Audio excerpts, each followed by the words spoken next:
고린도전서 15장 12절부터 19절까지의 말씀입니다.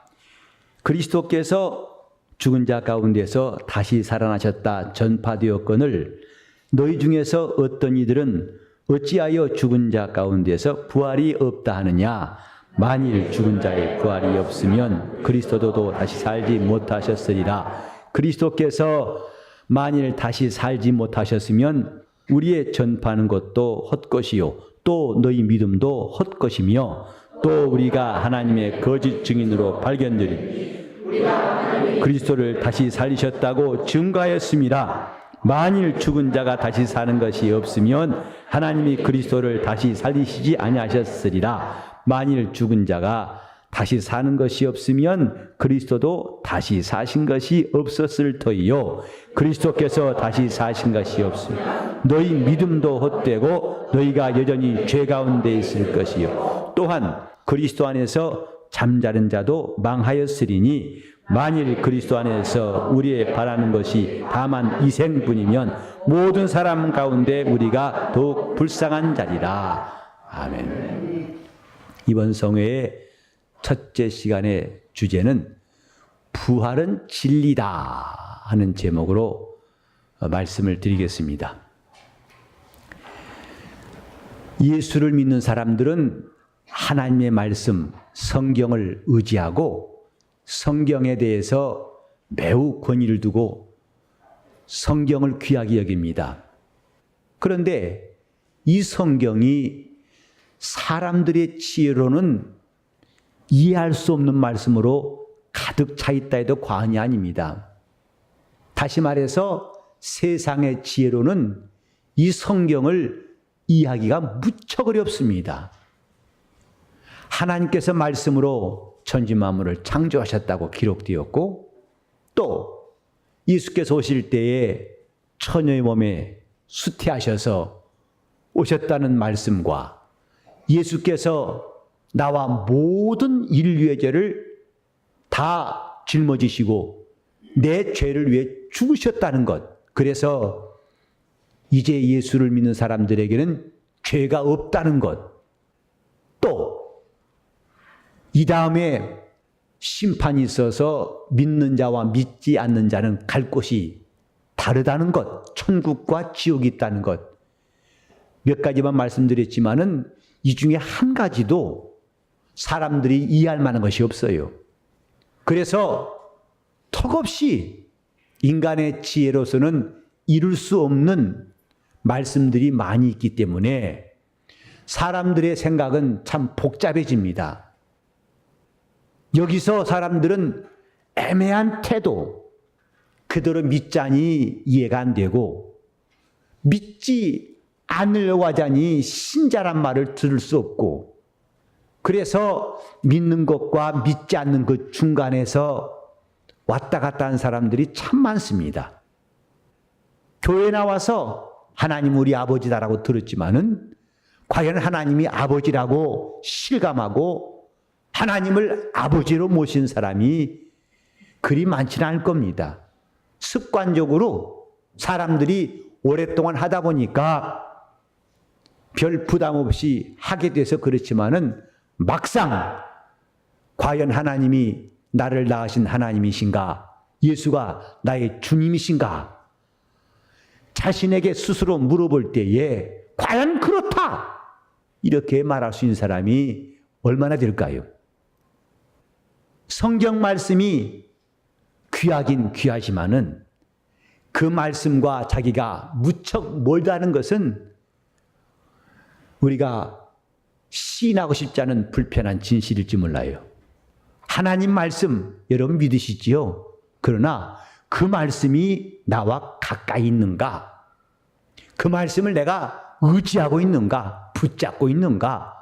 그 말씀을 순종하는가? 그 말씀에 목숨을 걸 수 있는가? 이건 별개의 문제입니다. 찬송은 할 수 있고 와서 예배에 참석할 수 있고 또 믿는 자의 무리에 끼어 있을 수는 있어요. 그러나 하나님 말씀은 그렇게 애매하게 중간에 끼어 있으면 된다는 것이 아니라 성경에 이런 말씀이 있어요. 하나님 말씀은 살았고 운동력이 있어서 좌우의 날선 어떤 검보다 예리하여 혼과 및 관절과 골수를 찔러 쪼개기까지 하며 혼과 영을 또 관절을 찔러서 쪼개가지고 그것을 분리하기까지, 그 말씀은 매우 정확한 말씀입니다. 믿는 자와 믿지 않는 자를 판단하실 이가 얼마나 분명한 심판을 하실 것인가에 대해서 우리는 한번 생각해 봐야 됩니다. 그 성경에 이런 말씀이 있죠. 너희가 믿음에 있는가 자신을 시험하고 확증하라. 내 스스로가 테스트해보란 말씀입니다. 믿는 자인가 믿지 않는 자인가. 이 가운데 결혼하신 분들, 내가 지금 결혼했는가 안 했는가 애매한 사람 아무도 없을 거예요. 아직 결혼하는 사람들은 누가 10번 물어봐도 나 결혼 안 했어요. 또 결혼하신 분들은 누가 100번을 물어봐도 결혼했지. 그래서 결혼한 것 같기도 하고 안 한 것 같기도 하고, 이런 사람 아무도 없어요. 이렇게 육체에 있을 때의 우리 경험, 결혼을 한 것과 안 한 것도 분명한 구별이 되거늘 하나님이 이 다음에 영들을 심판하실 때에 그들에 대한 하나님의 판단이 과연 착오가 있을 것 같습니까? 그래서 성경에 이런 말씀이 있어요. 그날에는 인자가 오실 때에 두 사람이 함께 잠을 자다가 하나는 데려감을 당할 것이요 하나는 남아있을 것이다. 두 사람이 밭을 갈다가 하나는 데려감을 당할 것이요 하나는 남겨둘 것이다 그랬어요. 하나님이 판단하실 때에 그 판단이 정확해서 컴퓨터는 오류가 있을지라도 하나님이 판단과 그분의 선택은 결코 오류가 없어요. 그러므로 마지막 때를 추수 때라고 해서 그때 뭐라고 했어요? 가라지와 알곡을 구분하실 것이다 라고 말씀했어요. 또 천국에 대해서 말씀하실 때 천국은 마치 그물을 가지고 고기를 모으는 사람 같으니 모아가지고 묻에 올라와서 좋은 고기와 나쁜 고기를 다 가리느니라고 말씀했습니다. 이 다음에 우린 주님의 판단이 남아있다는 사실을 알아야 됩니다. 우리 신앙이 얼마나 분명해야 되는가에 대해서 우리는 성경을 보고서 자신이 결심을 해야 돼요. 믿는 자인지 믿지 않는 자인지, 내가 그리스도께 속한 사람인지 그렇지 않은 사람인지. 애매모호한 것, 관념적인 신앙은 자기 영혼을 위해서는 매우 위태롭습니다. 그 성경에 말씀하기를 네가 차든지 뜨겁든지 알아 그랬어요. 네가 지금 어떤 형편인지 알아서, 내가 비록 부하다고 하지만 너는 가난한 자요, 헐벗은 자요, 네가 다 본다고 하지만 너는 실상은 보지 못한다. 그러므로 내게 안약을 사서 발라서 네 눈으로 보게 하라. 차든지 돕든지 하라. 그렇지 않으면 내가 내게 토하에 내칠 것이다. 그날에 어떤 사람들이 와가지고 주여 주여 나 모르십니까? 나가 주 이름은 선지자 노릇하고 내가 주 이름은 귀신 쫓았습니다. 그때에도 주님은 혼동하지 않으신다고 했어요. 그는 분명히 말씀하기를 나는 너를 알지 못한다. 나는 너희를 알지 못한다. 가끔 목사가 당혹스러울 때는요, 어떤 경우에는 목사님 저 아시지요? 아, 그때 사람 환장하겠어요. 나는 솔직히 모르겠어요. 근데 그 앞에서 모른다고 하면 실망할까 봐 모른다고 할 수는 없고, 근다고 안다고 하자니 그 사람이 아는 것도 없고, 정말 그 순간에 얼마나 당황하는지. 교인들이 이렇게, 우리 교회는 아니에요 옛날에. 설마 여러분을 제가 모르겠어요. 여러분은 제가 얼굴도 알고 이름도 압니다. 여기 이름 다 제가 아침마다 제 입에서 기도하면서 부르는 이름 빠짐없이 다 있어요. 이제 지금은 거의 한 150명 넘게 기도하는데요, 제 입에서 나와 아침마다. 그런데 거의 지금은 빠짐이 없어요. 그래서 기도하고 들어가서 다시 제 방 들어가면 이제 카드가 있어요. 우리 성도들 카드인데 다시 확인합니다. 거기 빠진 사람 있는가 하고. 근데 점점 줄어가. 이제는 한두 명 아차고 빠진 사람은 그때 보충으로 기도하고 하는데, 어쨌든 여러분 이름은 제가 다 기억해요. 그러나 이전에 보면은 성도들은 그분은 나를 안다고 하는데 나는 그를 잘 모르겠어요. 정말 그때는 주여가 저절답니다. 주여 어떻게 말해야 할지 몰라요. 하면 참 속 시원해요. 근데 모르셨어요. 실망했다가 할까봐 그걸 또 실망하지 않기 위해서는 어떻게 할 것인가 고민했던 기억이 나는데, 이게 목사는 잘 기억하지 못해도 주님은 기억하세요. 내가 너희를 알지 못한다. 내가 너를 아노라. 그래서 주님이 아신다고 하는 사람과 모르신다고 하는 사람의 확실한 구별이 있거든요. 그건 뭘 말하는 거 아니? 우리 신앙도 애매해서는 안 된다는 것이에요. 하나님 앞에서 이것도 아니고 저것도 아닌 신앙생활은 결코 도움이 안 됩니다. 그러므로 우리는 이 성경, 내가 아끼고 사랑하는 성경 속에 성경만 아낄 것이 아니라 그 안에 담겨있는 하나님의 말씀과 그분의 나라와 그가 하신 일에 대해서 내가 믿는 자냐 아니냐, 이것은 참 중요한 일입니다. 저는 이번 성회를 통해서 여러분들이 이 성경 안에 있는 진리를 지금까지 내가 애매하게 또 아주 모호하게 알아왔고 택했을지라도 이번에는 분명한 확신이 있어서 그 말씀을 따를 수 있기 바랍니다. 하나님 말씀은 애매한 말씀이 아니에요. 그 말씀은 정미한 말씀이라고 그랬고, 그 말씀은 좌우에 날서는 어떤 검보다도 예리한 말씀. 그래서 혼과 영과 골수를 찔러 다 쪼개기까지 하는 말씀이라고 했습니다. 이렇게 성경에 나와 있는 말씀 앞에서 내 지혜로 이해가 안 되는 이 말씀들 앞에서 나는 어떻게 할 것인가? 우리는 중요한 문제를, 그것을 해결할 수 있어야 됩니다. 이 성경 속에서 하나님이 예수를 보내셔서 우리에게 알게 하신 일들, 그걸 한마디로 말하면 여러 가지 행하신 일이 있지만 한마디로 말하면 진리라고 합니다. 주께서 말씀하신 것과 그분이 행하신 모든 것이 진리예요. 예수님께서 우리에게 공생을 통해 보이신 것은 뭐냐면 하나님 나라의 일입니다. 세상 일이라면은 이미 앞선 사람들이 연구를 해서 또 해설서도 있고 교사가 있어가지고 학습을 해서 잘 배우게 할 겁니다만은, 왜 성경에는 인간이 이해할 수 없는 일이 많은 거 아니? 다 같이 합시다. 하나님 나라의 일이기 때문이다. 하나님 나라의 일이기 때문이다. 다른 말로 하면 하나님이 하시는 일이기 때문에 사람의 지혜로 이해가 안 되는 겁니다.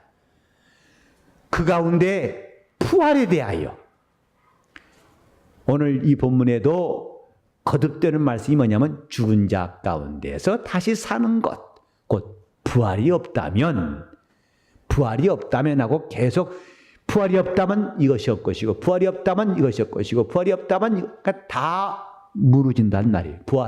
만약에 부활이 없다면 다 무너진다. 곧 그리스도도 살지 못했을 것이고 우리가 전파하는 것도 헛것이고 그를 믿는 믿음도 헛것이고 주 안에서 사는 사람들 다 망했을 것이고 우리는 아직도 여전히 죄 가운데 있을 것이고, 그러니까 한마디로 다 무너지는 것이다 이 말입니다. 기독교의 신앙이 부활을 빼면은 다른 종교와 다를 바가 없어요. 예수께서 그의 공생애를 통해 보이신 놀라운 사건 중에 하나, 부활입니다. 죽은 자 가운데서 다시 사신 것. 그런데 이 사건, 주님이 다시 산 것에 대해서 여기도 보면은 어찌하여 죽은 자 가운데서 부활이 없다 하느냐? 왜 부활이 없다고 하느냐라고 바울이 반문해요. 왜 부활을 부정하느냐? 이것이거든요. 여러분은 교회 나온 지가 오래되면 자동적으로 나는 부활을 믿는다고 할지 몰라요. 이것은 시간이 필요한 것이 아닙니다. 영적 생활은 시간이 해결하지 않습니다. 변화가 그 문제를 해결하지요.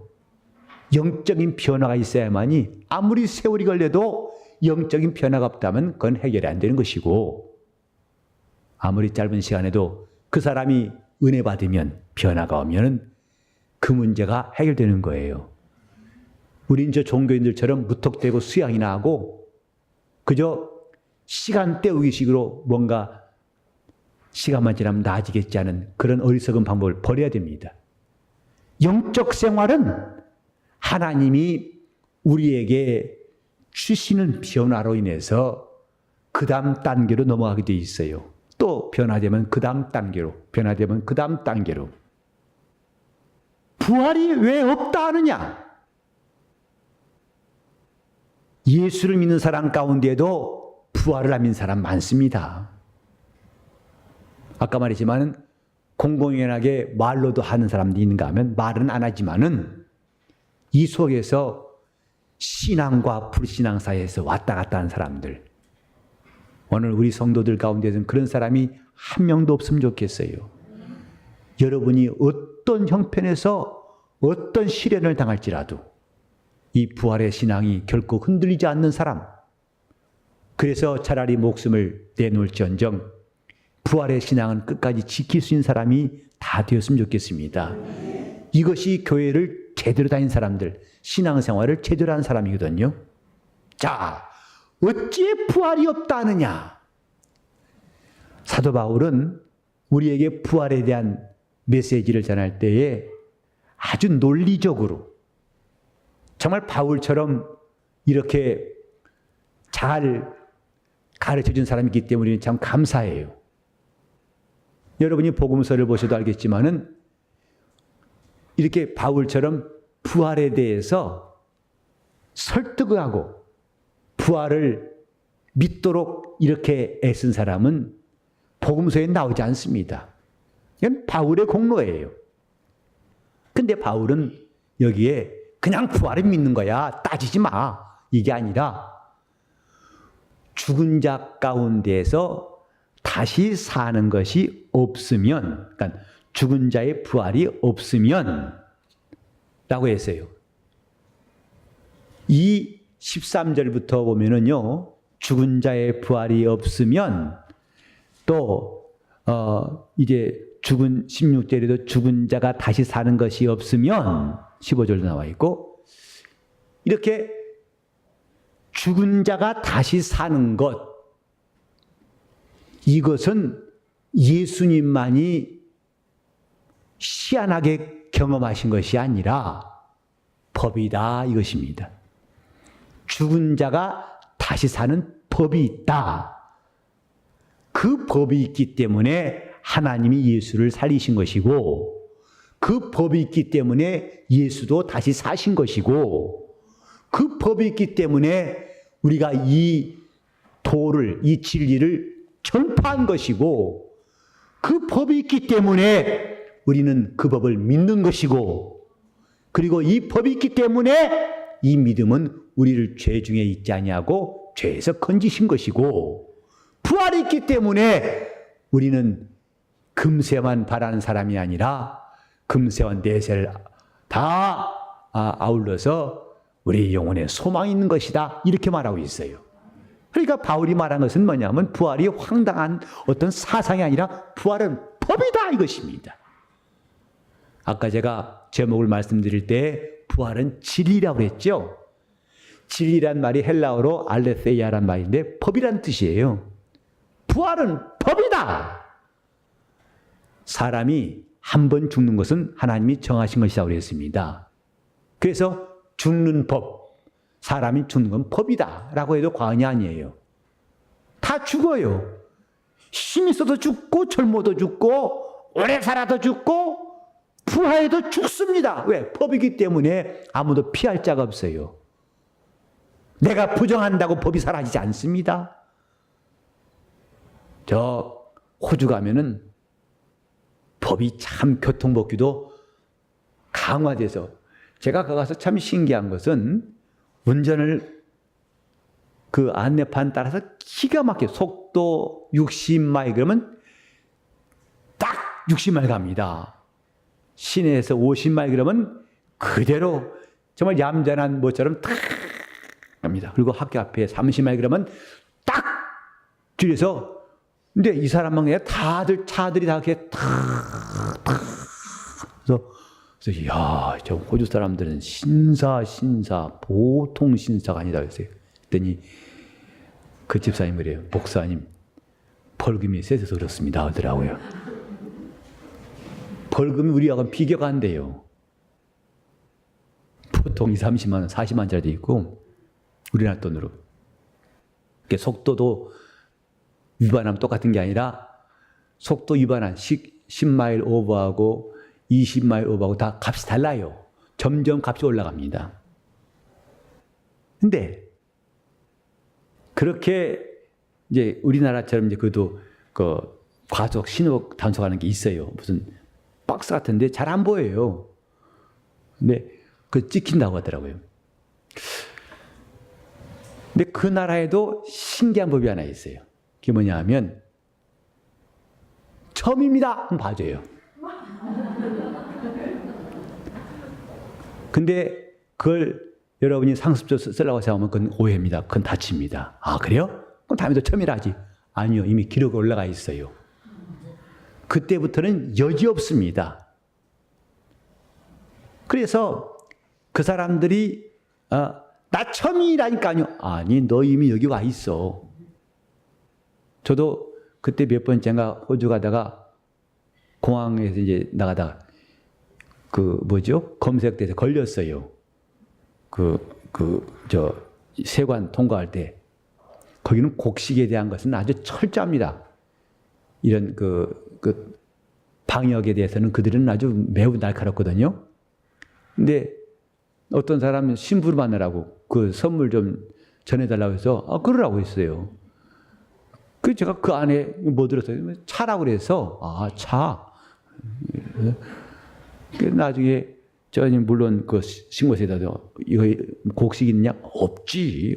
딱 해서 딱 냈더니 다 이제 그 관리가 저한테 되물어요. 이 가방 속에 곡식 있냐 없냐? 없다. 다시 말해라. 있냐 없냐? 없다. 분명하냐? 그렇다 했죠. 내가 용감하게 했죠. 가방 열어봐라 그래요. 근데 열어서 보니까 뭐냐 했더니 저걸 열었는데 그 선물이에요. 포장한 선물이에요. 선물이다. 열어봐라 그래요. 근데 그 차가 이상한 차예요. 이런 병으로 조그만 몇 개씩인데 각각 다른 종류인데 한쪽에 보니까 벼 같은 곡식이에요. 그게 곡식 모양이 고스란히 있는 거죠. 곡식이다 그래요. 참 그때 난감하더군요. 나는 아니다 두 번이나 확실히 말했거든. 아니다 없다고 그랬거든요. 근데 거짓말했다는 거예요. 미안하지만 내가 이 짐을 쌀 때 집도 싸지 않냐고 또 이것은 내 것이 아니라 누구 선물을 부탁해서 간 것이기 때문에 못 봤다. 그럼 미안하다 그랬어요. 근데 이 사람이래요.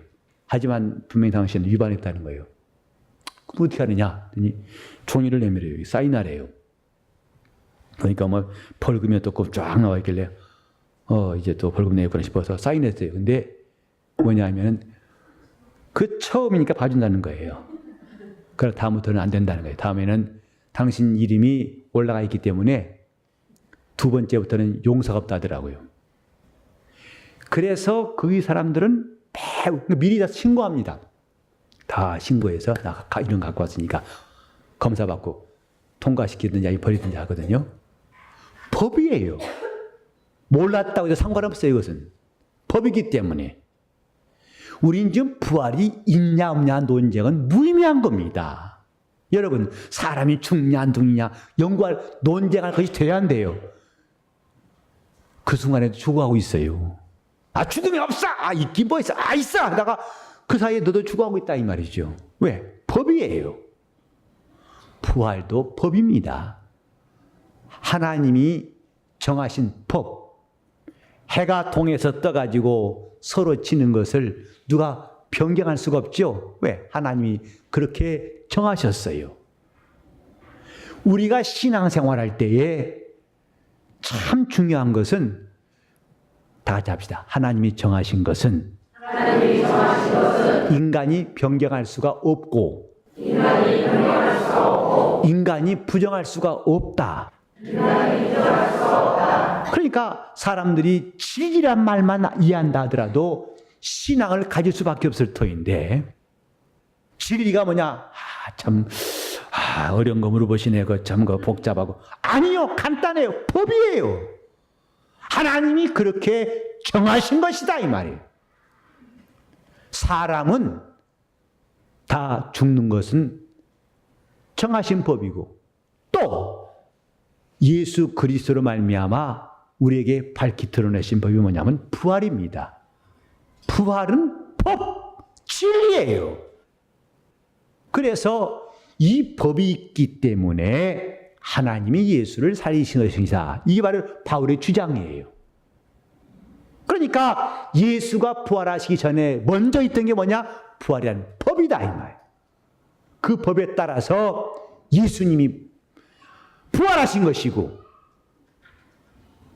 사람들이 지금 하나님의 말씀에 대해서 너무 세계가 넓어, 하나님 너무 크게 지으신 것 같아, 좀 좁게 지으신, 너무 가려면 불편하잖아, 오래 걸리고. 사실 여러분 저 콜롬비아 가려면 날짜로는 2, 3일 걸립니다. 올 때는 3일 걸려요. 그러니까 비행기 타고도 20몇 시간 가는 것이 보통 지루한 게 아니거든요. 그래서 여러분 하나님 너무 지구를 크게 졌다고 여러분 불평해 보세요. 무슨 소용이 있어요? 하나님이 만들어 놓으신 것이에요. 우리는 이제부터 아주 머릿속에 좀 변화가 필요합니다. 어떤 변화? 하나님이 정하신 것은 바꿀 수 없다. 하나님이 정하신 것은 부정하면 너만 손해다. 이것을 알아야 됩니다. 그러니까 은혜 받으라 하신 주의 말씀을 부정하면 나만 손해예요. 기도하라는 주의 말씀을 내가 순종치 않으면 나만 손해라고요. 기도하지 않으면 능력이 없거든요. 기도하지 않으면 하나님이 손을 뻗칠 수 없습니다. 그분이 능력이 많으신 분일지라도 기도하는 사람에게 능력을 더하실 터인데, 그를 도우실 터인데, 그가 침묵하신다면, 그가 상관치 않으신다면 그 다음에 답답한 일은 상상할 수 없어요. 부활은 법입니다. 하나님이 그 법을 드디어 예수를 통해서 공개하신 거예요. 그러니까 최초로 부활하신 이는 예수예요. 부활이라는 법을 최초로 공개하신 분은 예수. 그래서 성경은 부활의 첫 열매 되시고 그랬죠. 드디어 부활이라는 법이 계시되었다 이 말이죠. 그 법이 드디어 나타났다. 그 법이 드디어 효력을 발생했다. 이게 부활절입니다. 지금 우리는 뭔가 아주 어려운 말들을 이해하려고 애쓰는 정도가 아니라 과속을 하게 되면 법에 따라서, 또 거짓말하게 되면 법에 따라서 당장 자기의 신체에, 재물에 손해가 오는 것처럼 그걸 자기가 부정한 때 쓴다고 해서 되지 않습니다. 이 법치국가에 가면요, 때를 써도 안 돼요. 아무리 때를 써도 오히려 소리 높이면 더 불이익만 증가합니다. 그런데 조금 분명히 덜 된 나라 가면은 거기는 다른 방법이 있죠. 이번에도 인도 갔다 오는데 참 인도란 나라가 재밌어요. 거기는 지금도 카스트라는 계급제도가 있어가지고 자기들 같은 계층끼리만 상대하고, 그 아래 계층은 지금도 하층 생활하고 있어요. 근데 그 대학은 누가 갑니까 했더니 공부만 잘해도 못 갑니다. 그래서 하층 계급 사람이 대학 갈란다는 것은 공부 잘한다 해서 들어갈 수 없다고 그래요. 그럼 누가 갑니까? 돈 많은 사람 간다는 거죠. 상류층에 돈이 많겠죠. 그 상류층 사람들은 머리가 안 좋아도 기부금 내가지고 대학 간다는 거죠. 그래서 하층 사람들도 일단 공부는 잘하고 그 다음에 돈만 있으면 된대요. 참 돈이 통한 나라예요. 근데 그 말을 들었던지라 이제 돌아오려고 공항에 왔더니 그 공항의 입구에 우리 인천공항은 누구나 다 들어갈 수 있죠. 거기는 입구에서 막아요. 승객만 들어갈 수 있는데 그 직원이 보더니 못 들어간대요. 왜? 너무 많이 남아가지고 1시간 반 동안 밖에 있다 오라고 하더라고요. 그래도 못 들어가고 말았어요. 다시 이제 출구가 이것도 저쪽 가봅시다. 저 갔더니 함께 윤 여사가 그래요. 목사님 기다려보세요. 이러더라고. 참 학습이 빨라요. 그러더니 달러 하나 꺼내더니 이렇게 씹어가지고 여권 같이 갖고 가가지고 물어보더라고요. 자, 냈더니 아직 안 냈어요. 그래서 이 사람 보호하니까 오케이 할 것 같아서 돈 숨겨 그랬어요. 돈 숨겨. 주지 마 그랬어요. 왜냐면 안 줘도 될 것 같아서 냅뒀어요. 그랬더니 안 받고 들어가셨는데 금방 학습을 해가지고 돈이면 되는 나라 아니에요 하더라고. 지금 사람들은 이렇게 때를 쓰고 돈이면 된다고 생각한 모양인데 안 되는 게 신앙생활이에요. 하나님의 법 앞에서는 이것이 순종하는 사람에게는 효력이 있고 순종치 않은 사람엔 전혀 예외가 없어요. 그러니까 부활이라는 법을 누가 신뢰하느냐? 이건 하나님이 우리에게 알게 하신 진리다. 이것은 하나님이 정하신 법이다. 라고 아는 사람들은 그 말씀을 준행할 것입니다. 그 말씀을 신뢰할 겁니다. 이제 뒤에 35절부터 보면은 똑같이 바울이 말합니다. 너희 중에 누가 어떻게 죽은 자가 다시 살며 또 어떤 몸으로 오느냐 하리니? 라고 다시 바울이 부활에 대해 또 말씀하고 있어요. 자, 부활이 없다면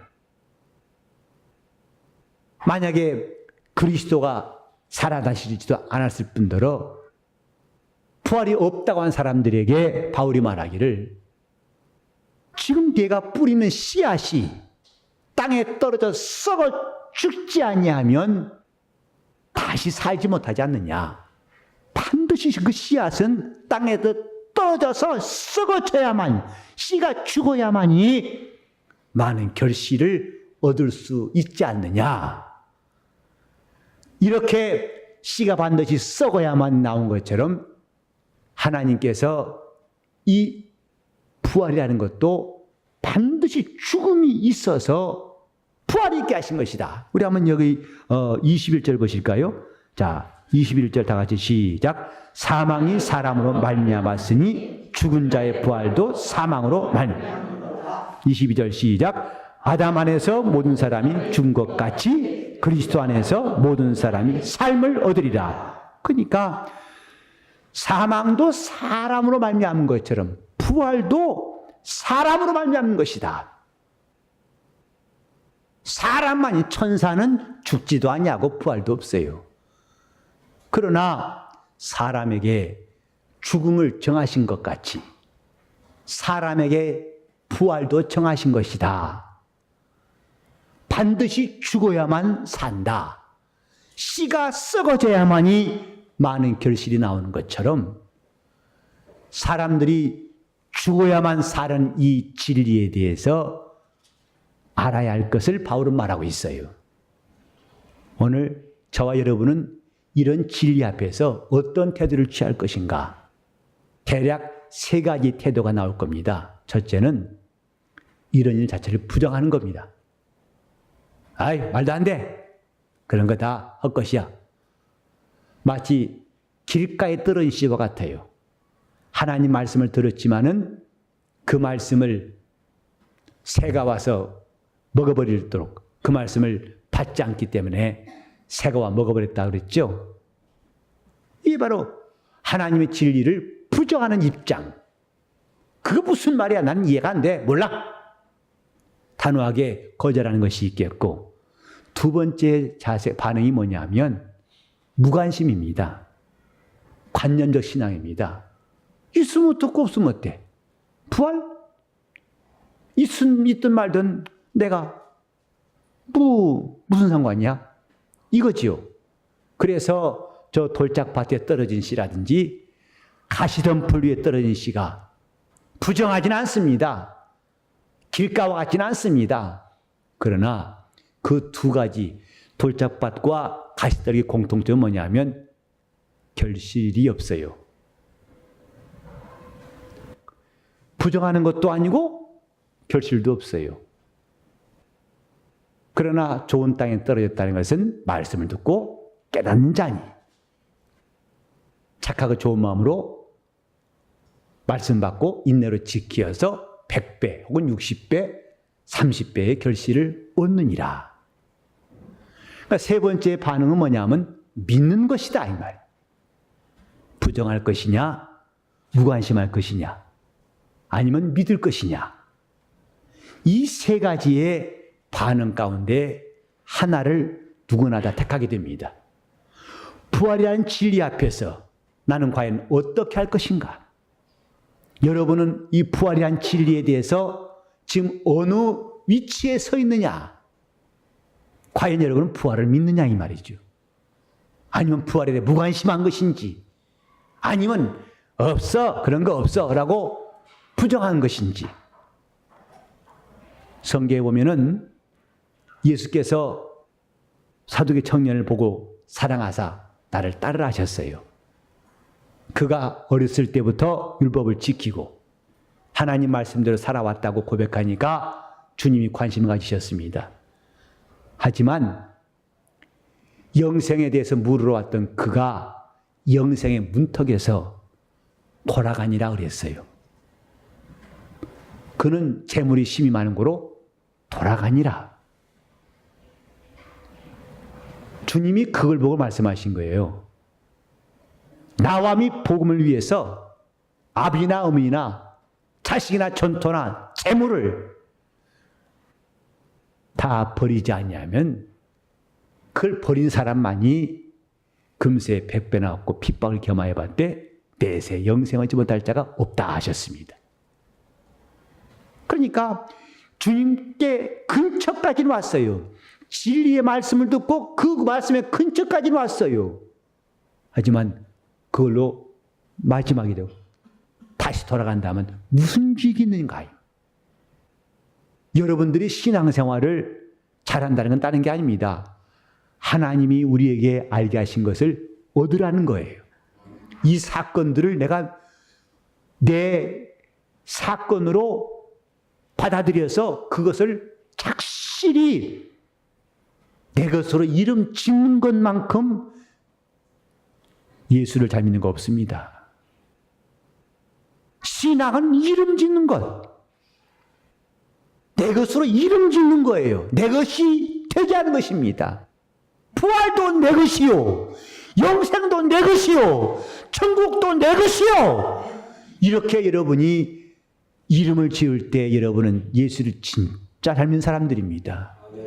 교회 와서 착하기도 하고 열심도 있고 성실합니다. 좋아요. 그러나 이름 짓지 않는다면 무슨 소용이 있습니까? 사두개 청년과 다를 바가 없어요. 그도 똑똑한 사람, 정말 주님도 관심을 가질 만한 사람이었어요. 그래서 성경 보면 그를 보시고 사랑하여 가라사대 그랬어요. 하지만 그것으로 마지막에 그게 한계였어요. 마태복음 11장 12절 보면은 침례 요한 이후부터 천국은 침노를 당하나니 무릇 침노한 자는 빼앗느니라 그랬어요. 그것을 얻지 못하면, 천국을 얻지 못하면 나 보고 왔어. 보고 무슨 소용이 있습니까? 여러분 백화점 가가지고 물건 실컷 보고 와세요. 그게 무슨 소용입니까? 구경한 것은 내게 별로 유익이 없어요. 그걸 사가지고 올 때에 내게 만족이 있고 유익이 있는 것이지요. 천국은 이렇게 침노하는 겁니다. 과연 여러분이 부정할 것인지 아니면 무관심하여서 그냥 관념적인 신앙, 이것도 아니고 이것도 아니고 그 사이에 왔다 갔다 그저 시간 지나면 뭐가 되겠지, 믿음도 생기겠지, 이런 입장인지, 아니면 이제부터 부활의 사람, 부활이 내 것이요, 천국은 내 것이요, 의는 내 것이요, 생명은 내 것이요, 예수 이름은 내게 주신 하나님의 기업이요 라고 각각 우리 주님이 주신 진리를 하나하나 소유할 수 있기를 바랍니다. 이것이 신앙생활이에요. 하나님이 지금 우리에게 성경을 주셨고, 이 성경에는 하나님 나라가 들어있고 하나님의 나라의 일이 들어있는데, 그것이 나와 끝없이 갈등을 일으키고 도대체 들어도 모르는 말이고 믿을래도 안 되고 그런 것으로만 남아있다면, 그 상태에서 여러분이 이 땅을 떠난다면 성경과 나는 아무 관계가 없는 사람 되는 겁니다. 성경을 믿는다니까 성경책을 암송한단 말이 아닙니다. 성경에 있는 사건들을 내가 믿는다는 뜻이고, 그것을, 그 진리를 내가 이 안에 모셨다, 나는 그 진리를 소유했다, 이것이 성경을 믿는 사람들이에요. 자, 성경을 믿는다 그러면 여러분들은 진리를 얻었다 이렇게 하세요. 성경을 믿는다, 이 성경 속에 있는 진리를 내가 이제는 이름 지었다 이 뜻이에요. 이 말씀은 내 것이다, 이 말씀은 내 것이다 라고 이름을 짓는 사람이 성경을 믿는 사람들입니다. 제가 여러분들에게 자유를 갖고 신앙생활을 하니까 어떤 분들은 아이고 참 목사님 우리를 풀어주시는구나. 저는 풀어준 거 없어요.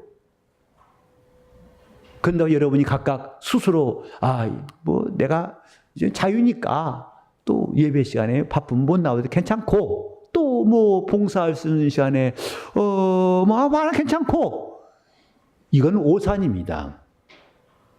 그럼 여러분 것은 아무것도 없어요.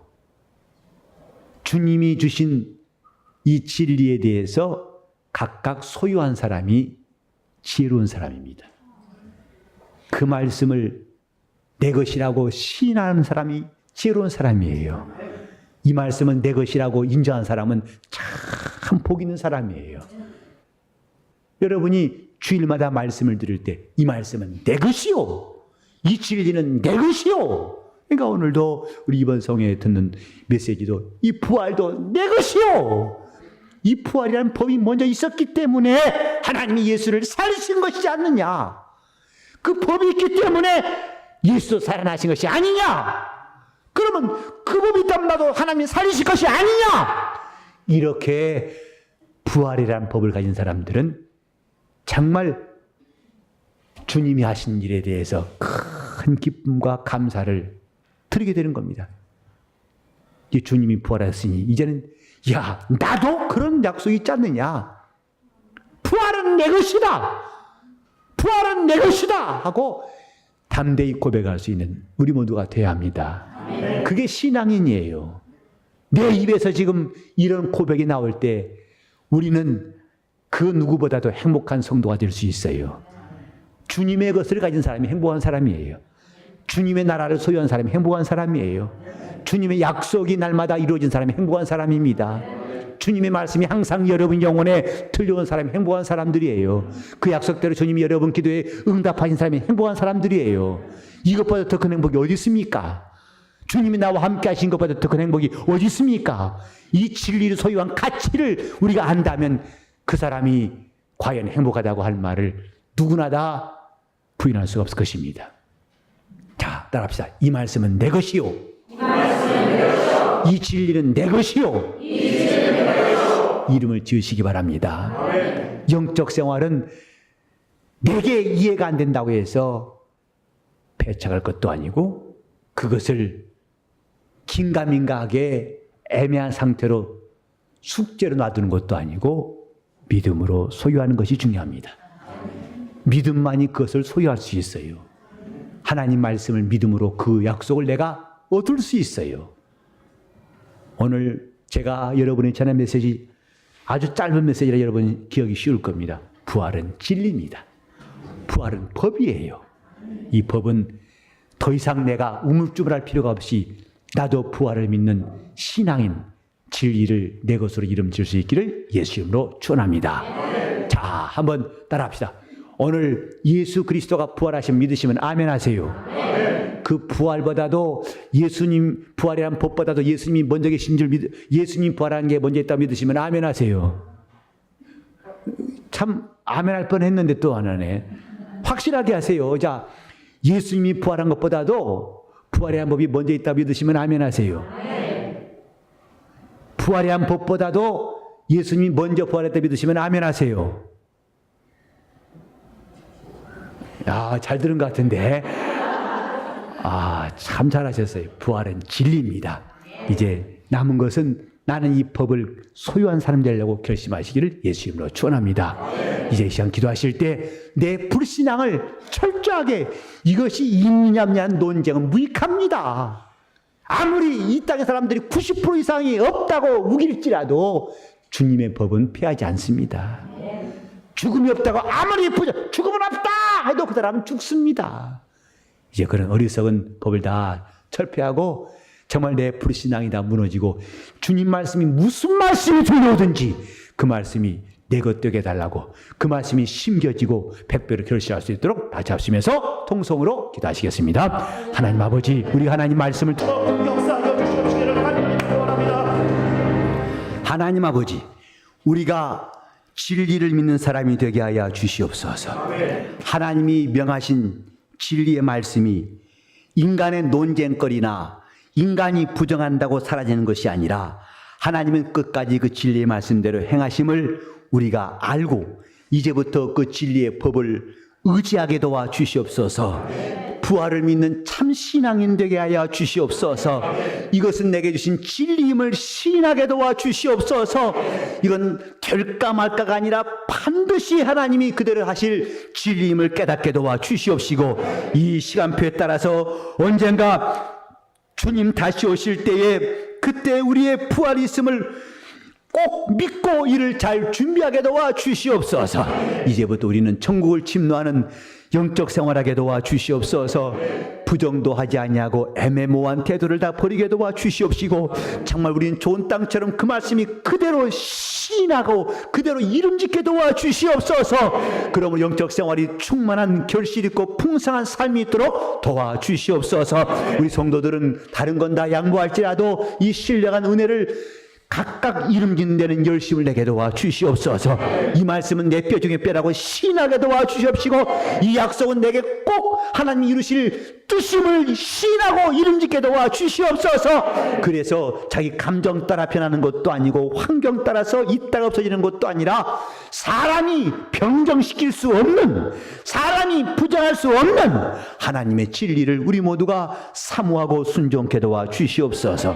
부활하신 우리 주 예수의 놀라운 소식이 우리에게 신앙인 되게 도와 신앙되게 도와 주시옵소서.